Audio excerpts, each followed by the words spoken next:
Welcome back, or welcome if you're new here. I'm Nikki, and in this video, I'm going to be sharing how I add basic color under a sketch in Procreate.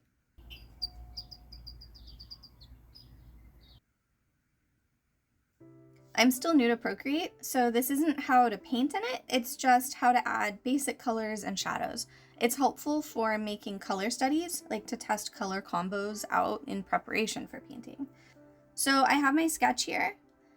You can see that it's on its own layer. And I'm going to start by renaming that sketch. It's a lot easier to keep track of your layers if you name them, especially once you start adding the colors in. So I'm going to click rename, come down here to my little keyboard, show keyboard. If you have one hooked up, that's easy, but I don't. And then I'm going to call this sketch. Okay. So then I'm going to add a new layer. So click the plus sign. I'm going to hold that and drag it below the sketch layer. And that way the sketch will always be showing on top. You see how his head overlaps the flower quite a lot? It's easier to paint things like that if they're on separate layers, like each color is on a separate layer or each object is on a separate layer, something like that. And so this layer I'm going to use for the flower, and I'm going to rename it Flower Base. Okay, then I make another layer, and I'm going to call that one Chipmunk Base.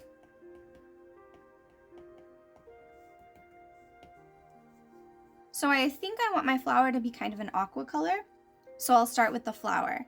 So I want to make sure I click on the flower layer so that it's activated. Then I click the circle to open my colors. I have my view set to disk, but you can also set it to something like classic and pick your colors and saturations and values that way. Disk is easier on my brain, so I use that one. So I'm going to move the big slider over to like a kind of blue-green. You can see in the little circle that's highlighted and also in this window up here that it's kind of a dark gray teal color. I want a lighter value, so I'm going to move it up and to the left a little bit. And I think I want it a bit more saturated, a bit more vibrant, and so I'm going to move it this way towards the brighter area over here. And again, you can see the color change in the little window here too, if this one's hard to see while you're moving it around. Okay, I like that color, so now I'm gonna test it. I go up to my brushes, and my favorite to use for this is the inking brush called Syrup, because the edges are so smooth and it gets really big, so it fills color in quickly if I'm drawing it in. You can see this is an 8x10 canvas, and you can see that the strokes are pretty big there. I will not be using it that large though. Alright, so I check to make sure I'm still in the flower base layer. And I want to come in and just do a quick test of that color. That doesn't look like my color, it looks paler, and I see that that's because over here my opacity is down. So I'm going to raise my opacity up all the way. And this is actually the color I picked. And so I can double tap the screen to erase. And I do like that color, I think, but maybe I want it just a little more paler, just a little bit lighter. So I'm going to come back up here and lighten it just a bit. Yeah, I think that's closer to what I had in mind. The next thing that I do once I start picking colors is to make a new layer up here above the sketch one this time. And I'm going to call that one Swatches. I have it at the top above the sketch layer because then it's easy to find later, and if I ever want to send myself the image but not the swatch panel, I can turn it on and off really easily. Then I come usually to the bottom or the top of the image, and I paint just a little circle or a square of each color as I pick them. Now I paint in the base flower color, and so I want to make sure that I have that layer selected. And then I maybe zoom in so I can see it better. And sometimes I just color it in. I just like to draw it in like this. That works really well for weirdly shaped shapes or for really small ones. For larger shapes, like for instance this one here, I can do something called color drop. And so I just trace along the inside of the sketch, making sure that the edges connect. And then I come over here and I press and hold down and pull away. I'm still holding it down on the screen, and you can see that it says color drop up here. That means I have the right thing. And then I come over to my empty space. Oh, I messed it up.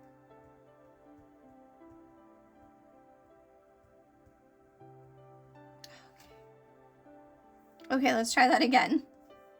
That happens sometimes. I honestly haven't figured out what it is. If you know, you can tell us in the comments. But I just usually undo it and then try it again. So I'll come back over here, make my line again, and come over around there. Press and hold down, drag, it says color drop, and let go. And there we go. And it fills it in evenly, and you don't have to actually draw the whole thing out. This also works with, you can link shapes together. It doesn't have to stay and follow your sketch line.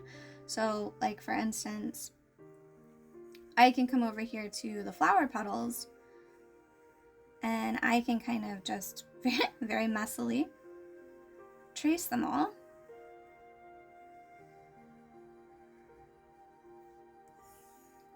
And color drop that whole thing. And then if that's really awful, I can come over here to my eraser and, you know, take off some of that extra there. But it doesn't have to be precise because, again, this is just for a guide. All right, so there we go. And so that just saves so much time, and it saves like your hands also, right? Less scribbling. So I'm going to use those two techniques to fill in the rest of my flower petals, and I'll speed this part up for you.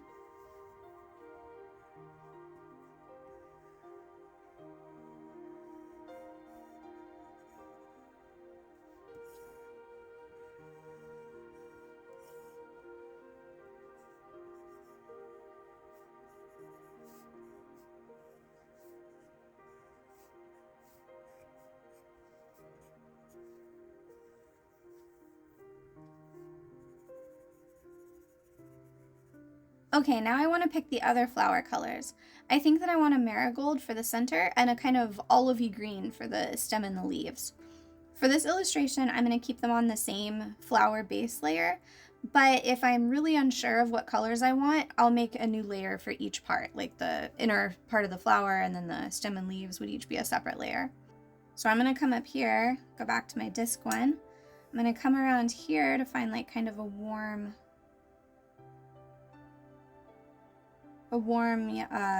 gold color.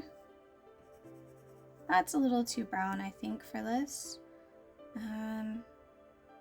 Maybe I actually do want it a little more yellow and more saturated.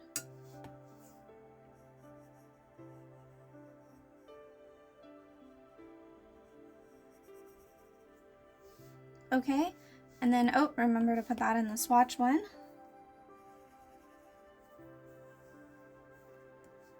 Back down to the flower layer, and I'm going to pick a green. So I want kind of a middle yellow green here, and that'll give me a really nice olive for the flowers, or for the stem.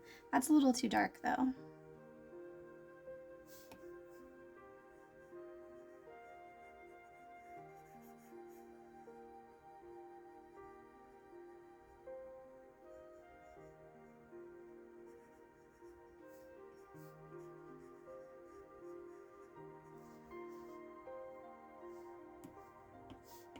And I'll add the green to my swatch layer. Okay, I think that's pretty good for now. So I'll work on the chipmunk. I'm going to start with his fur. So first select the chipmunk base layer, then come over here. So to find nice warm browns, I like to come over into the orange range. And I don't think I want him that saturated. Maybe a bit like that. Let's test that out. That's too dark and too saturated. Come up and over a bit. I like that better. Okay. So I'm gonna go ahead and put that color in my swatches.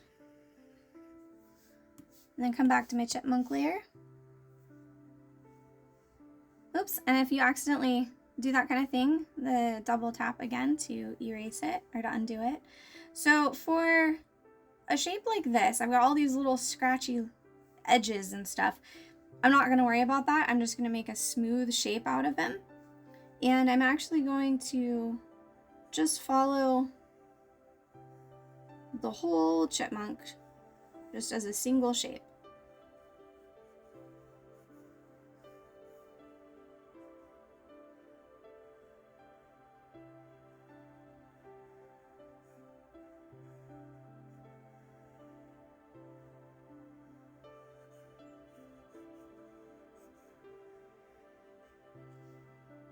I'm going to color drop that.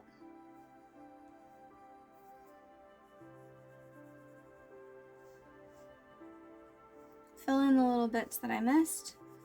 And then I'm going to come through with the eraser because I went kind of wild with that. So I'm going to come in with the eraser and clean that up a little bit. At least where it crossed over the flower.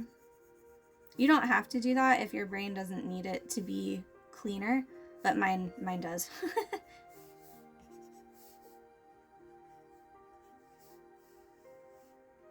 Okay. So that is the chipmunk base layer. Now, unlike the flower, I actually am going to make another layer for the chipmunk, and I'm going to call this one chipmunk overlay. Well, base overlay. And on this one, I'm going to put the stripe colors and his tummy and all that.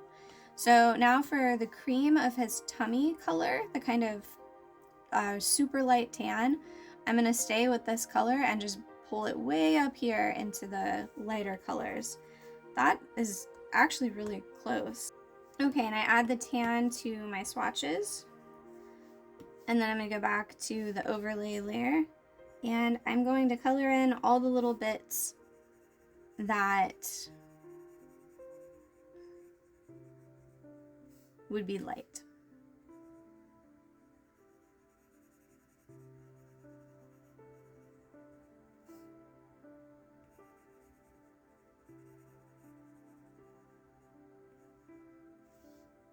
Okay, now I'm gonna pick a pink, and so for his little nose and hands and stuff, and so I'm gonna come a bit more over into the red, and I'm gonna come, I think, probably around there. Let's try that.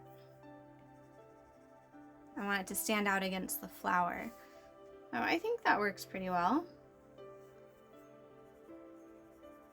So I'm gonna color the rest of the things that need to be pink.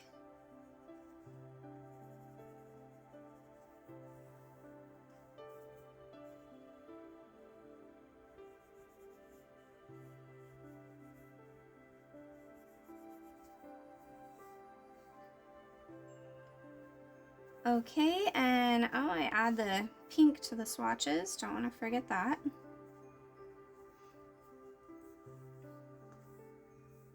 And then I think for his dark stripes, I want to do kind of a blue charcoal. So I'm going to swing it around here to the blues. And maybe there. No, and that looks like I'm over my sketch. Do you see that? So undo that. Yep, I'm on my swatches layer. So go back to my overlay layer. And that was not quite the right color.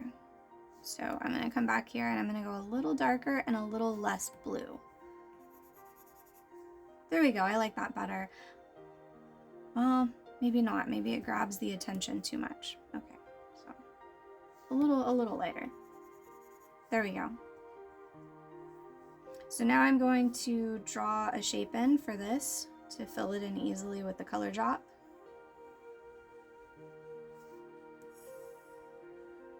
And then this one I'll color because it's just right on the edge there. Okay, and then for his tail, because the chipmunk tails have black and brown kind of mixed together in their fur, I'm gonna do a little solid black and then just kind of scribble so that I know that they're mixed together here. I want to make sure that I don't have it just a solid color.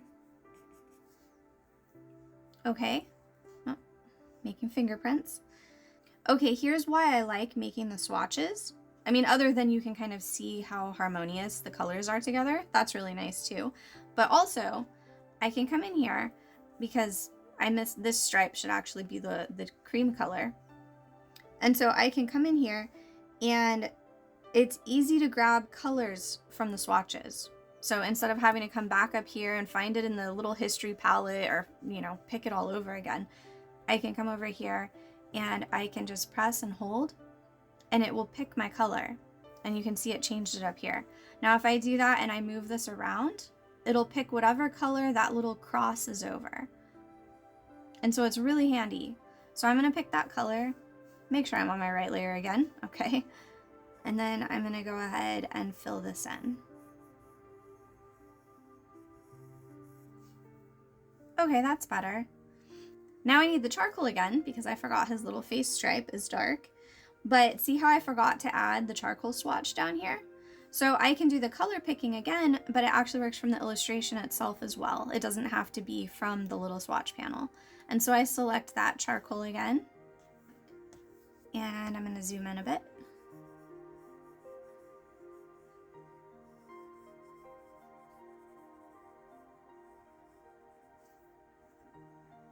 There we go. And then I have that nice and colored. And then I want to go ahead and make sure that I do put it in the swatches panel because it is just easier later on. So at this point, I wanted to add a little bit darker color to his head, but I'm worried about picking a color that's maybe too dark for what I'm going for.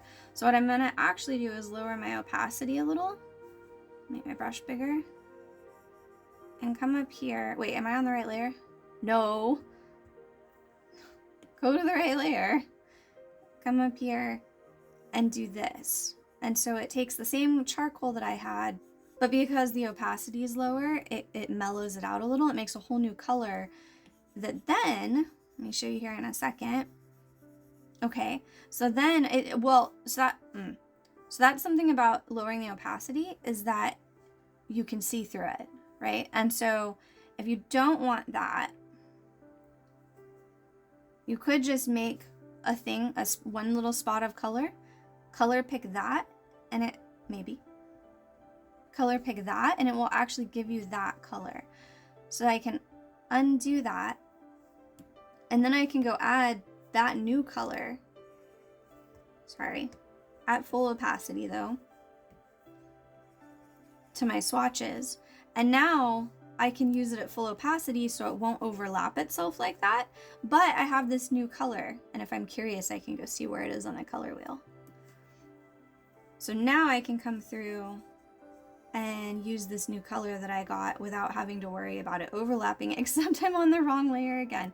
I do this all the time. It's so easy to accidentally do that. Okay.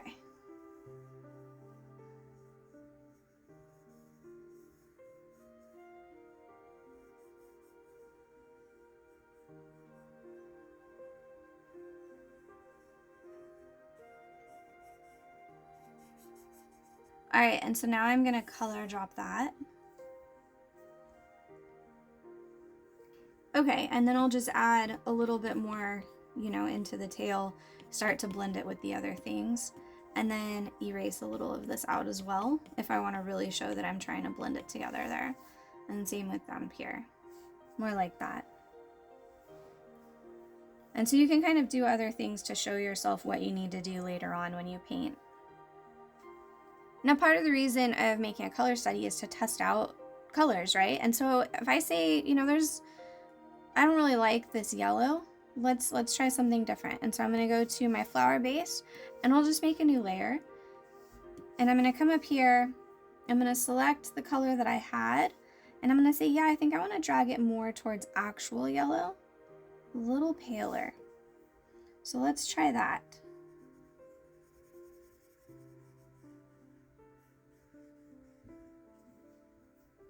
And I think that's still too saturated. I'm not sure.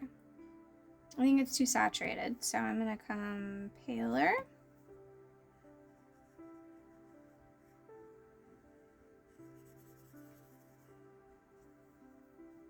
And so then if I'm really not sure, I can turn it off and on. And I can kind of compare them and say, oh, which one do I like better? Like, I kind of like that better, but then I think the chipmunk's nose needs to be a little darker. So I'll add another layer. I will come in, and you can pick from here or the swatches, and I'm gonna make that just more saturated and a little darker. More like that. And so it kind of draws the eye a little more. And that is better, I think, because when I take it off, you know, you can kind of test them out that way. And so I actually like that combination the best. And if I wanted to test a completely different color for the flower, I would do the same thing. So it works even for something that's really big. And so here, I think maybe I want to try something totally different. So I'm going to go with an orange. Very saturated. Is that too saturated? Whoa, yes. Very much too saturated. Okay, so maybe more like that. Yeah, there we go. So I'm going to do an orange like that, and I'm going to go ahead and do the same kind of thing we did at the very beginning with the blue, and just fill in all the petals with orange. So I'll speed that up for you too.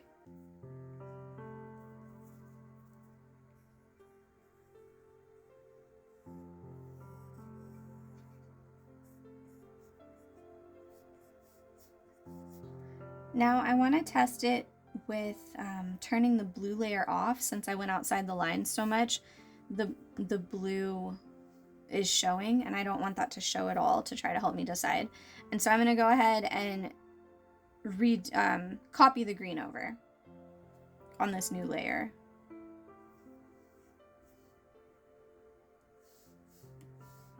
So in order to do that, I'm going to hide this one below it. And then I'm actually going to make another layer for the stem in case I want to change the flower again.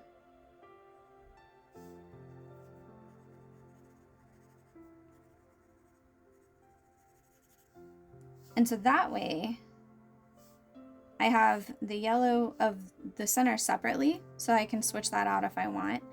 And I can show the blue versus the orange, and I can hide the blue again, turn that one on, and I can see which one I like better. You know, I actually could merge this down and combine those so that it's easier to switch off and on.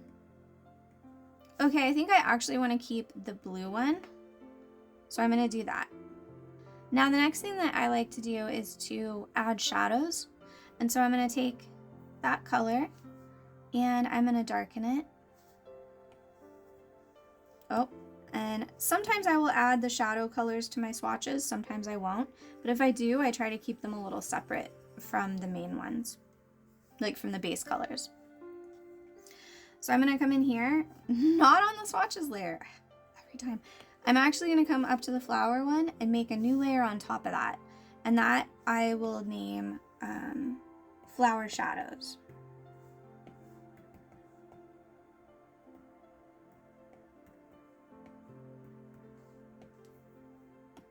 Okay, and I'm going to draw those shadows on there. And again, they don't have to be exact, it's just to give myself an idea of what it might look like when I paint it. You know, what colors I might need when I go to start painting. So right there, I actually like the contrast of his head against the flowers, so I'm actually not going to add a lot there. Okay, so that's just basic flower shadows, and then the same with the green. And I'll leave this on the same layer.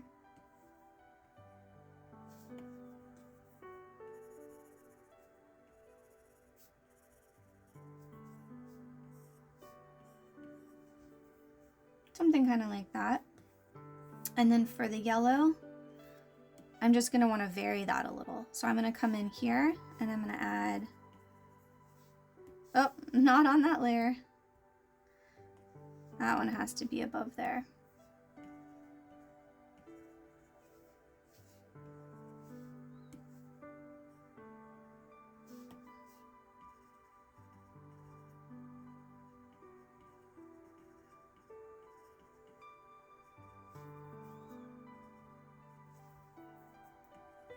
Something kind of like that, so that I can tell that I kind of want the center to have more interest in it.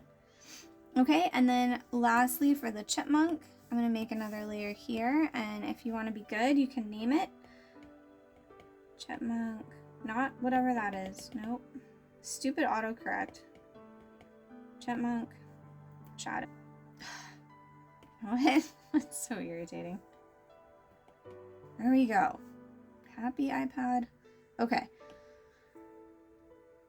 So I'm gonna pick this color and same thing. I'm just gonna come down.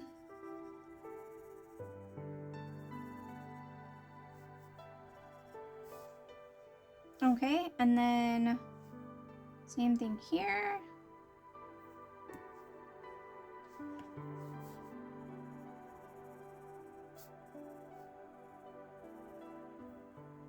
And then a little bit for his feet as well, because we can't forget that those are also in shadow.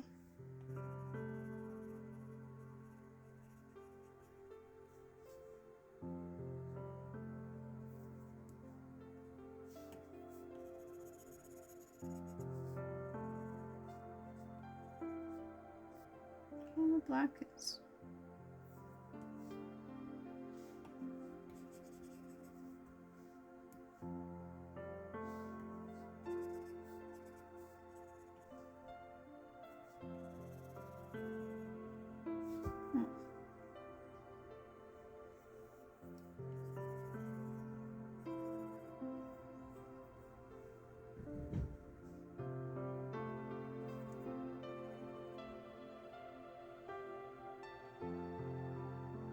Okay, and then, oh, I forgot to put all those colors on the swatches. So that's why I don't do it for the shadows a lot of the times, because there ends up being so many.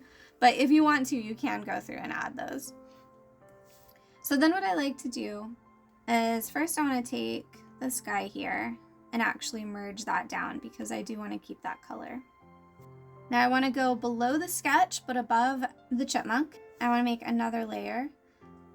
And these are going to be for the highlights. There's not a whole lot on the chipmunk because he's furry, but I'm going to take some white. I'm going to lower my brush and I'm going to come on and just do this little bit of white on his nose. If his eye was open, I might do the little highlight on his eye, you know, something like that, just to kind of give him that little bit of sparkle. Now on the flower though, and that's such a small highlight, I could just add that too. In fact, I think I will. Since that's the only highlight, I'm just gonna add it to his overlayer. Now for the flower, I'm gonna put it above my shadow layer. And I'm gonna go back to this color that I had, and I'm gonna go paler, actually.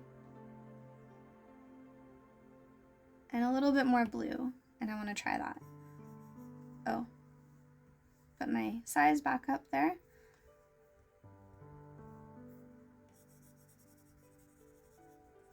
Because I was thinking it would be nice to have the flower have a different color on the ends of the petals. You know how they sometimes do?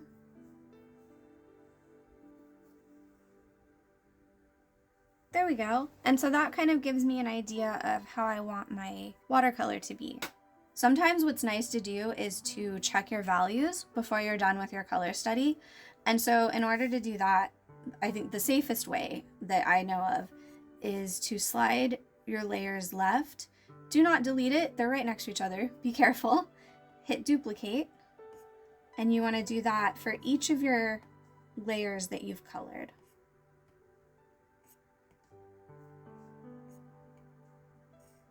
Now, if you're working on a large canvas or super high DPI, you're not going to be able to have a lot of layers, and so this may not work for you, but it's the only way that I know how to do it without risking ruining my other work already. The other way that you can lower a saturation, and that's what we're going to do with all the duplicates, is to highlight the color or the layer, go to the magic wand, adjustments, hue, saturation, and brightness, and lower the saturation all the way down. I don't know how to get the color back once that's done, which is why I duplicate a layer to do that, so that I can test it without risking those. If you know how to bring the color back after doing that, let us know in the comments, because I'm sure people would love to have an easier way to do this. I just don't know how. Also, if you know how to do this with multiple layers at once, you can let us know that too. That would be awesome, because I know you can select multiple layers like that and then you slide to the right.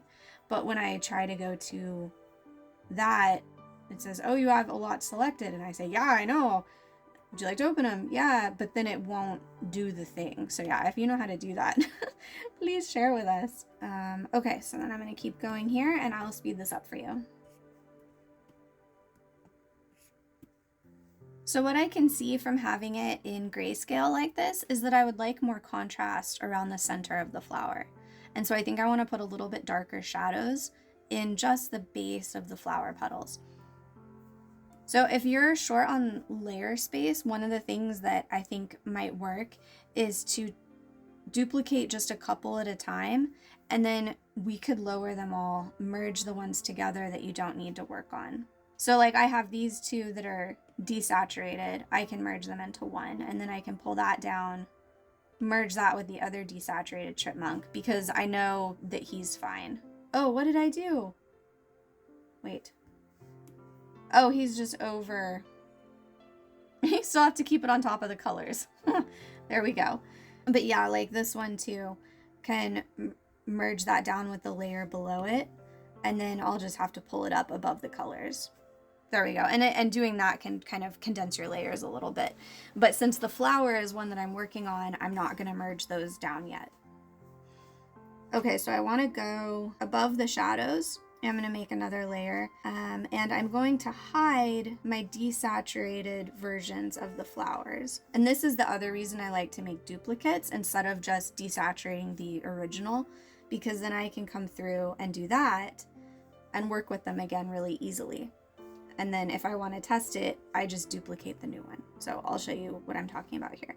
So on the flower shadows, I want to go ahead and select that color that I had. And I want to bring that a lot darker. And I'm going to come in here. And I'm not going to put shadows all over where I had them before, just kind of in the spots that would be the darkest.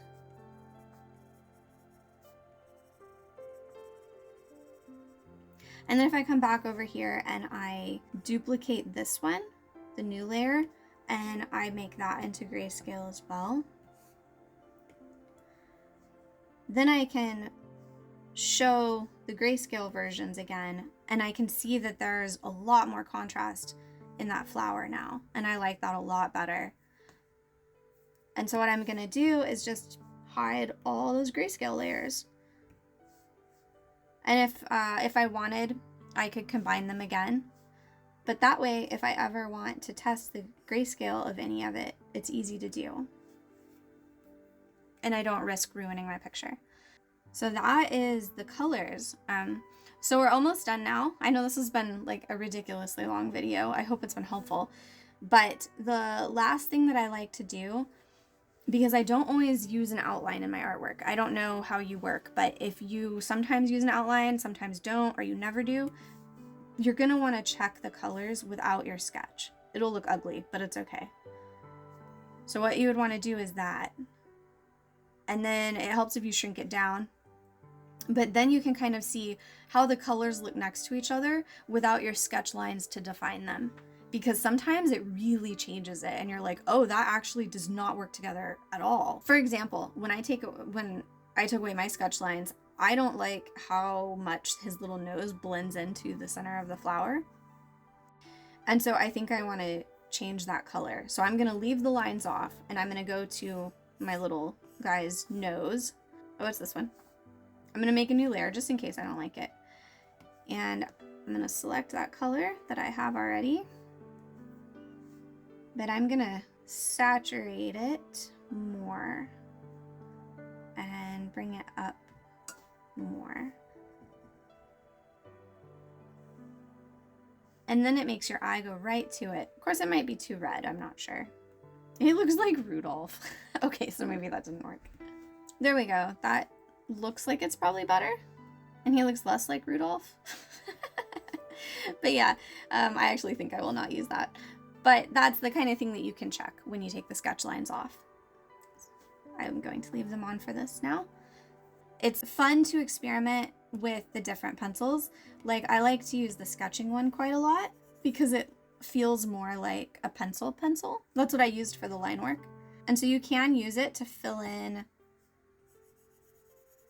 your color studies, but it, you know, like this, but it is, it's just a lot harder on your hands, but it gives a cool effect. And so if you work with like a lot of pastels or pencils or something, that might give you what feels like a more accurate color study than having all the smooth fills of color. So that's just something to, another tool for your toolbox. So I wanted to jump in here with a new little bit of video to show you that there's actually another way that I just learned how you can add some color to a sketch, and it's a little bit faster in some ways. So I'm going to start by going to my sketch layer, and I'm going to lower the opacity of that. And this is because I'm going to need to trace. So then I'm going to add a new layer, and I'm going to come over here, and instead of the pencil brush that I had, Procreate literally updated like just right before I started filming this. So I don't see the regular pencil I was using, but we'll just say it's that one. Anyway, we're not going to use a pencil, we're going to use an ink brush. And so I'm just going to go with the Swift one.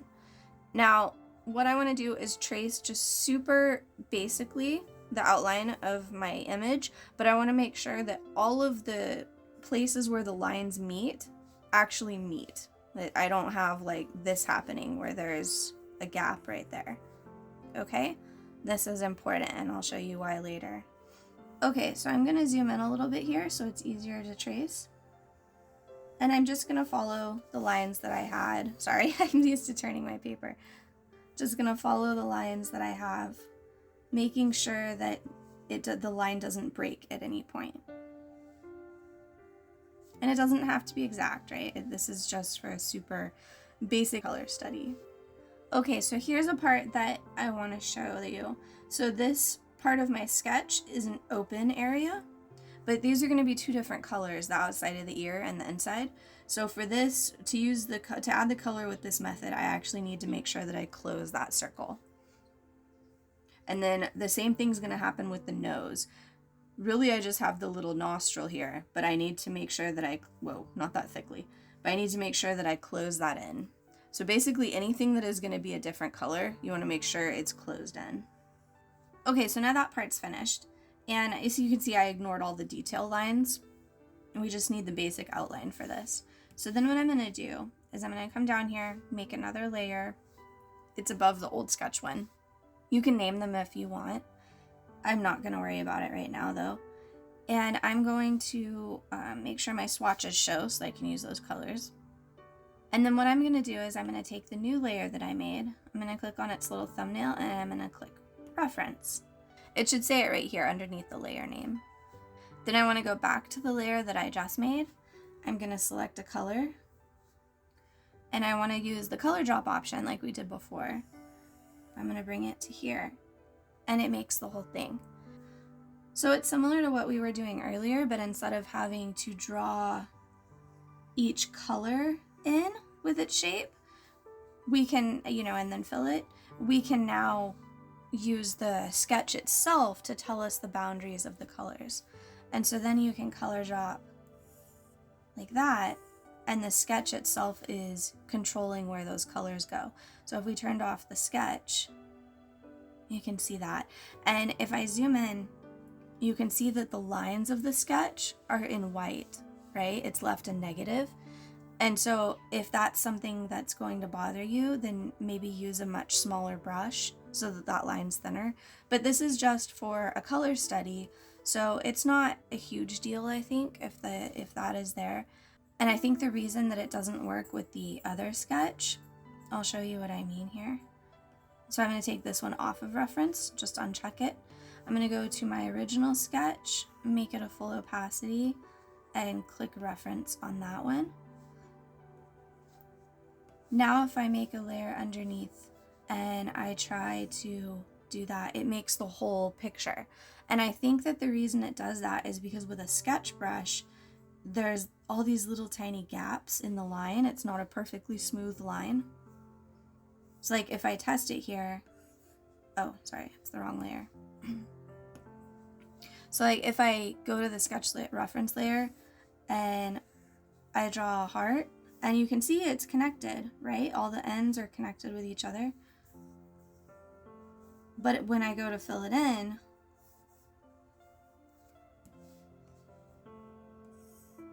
it fills the whole page. Now, if I were to go to the reference layer and I use an inking brush, oops.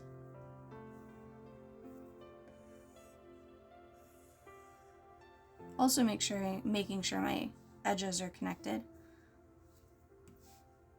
Then when I go to that one, and we'll just select that color, and I fill it in, it stays in the heart. So I just thought that was another interesting option that you guys should have in your tool belt. Alright, so back to the old part of the video.